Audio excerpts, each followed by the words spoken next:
আপনার মৃত্যুর 1 ঘন্টা পর কান্নাকাটি কমে আসে। আপনার পরিবার অতিথিদের আপ্যায়ন করতে বাসায় চলে যায়, আর এদিকে আপনার শরীর মাটির পোকামাকড়ের সাথে মিশে যায়।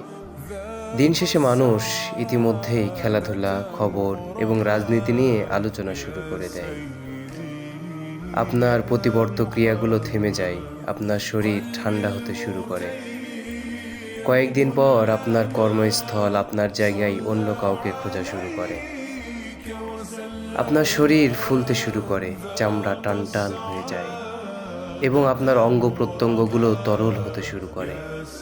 2 সপ্তাহ পর আপনার পরিবার একজন আইনজীবীর সাথে বসে আপনার রেখে যাওয়া সম্পদ ভাগাভাগি করার জন্য। আপনার নখ এবং দাঁত ঝরতে শুরু করে। 3 মাস পর আপনার জীবনসঙ্গী আবারও হাসে, আপনার সন্তানরা আবারও হাসি মুখে থাকে, আর আপনি মাটির সাথে মিশে যেতেই থাকেন। 1 বছর পর কেউ আপনার কবরে এসে বলে, মনে হয় এই তো সেদিনের কথা। তার ততক্ষণে আপনার শরীরের অ্যাসিড আপনার কাফনের কাপড়ও নষ্ট করে ফেলেছে। 10 বছর পর কোনো এক বন্ধু আপনার ছবি দেখে আপনাকে মনে করে,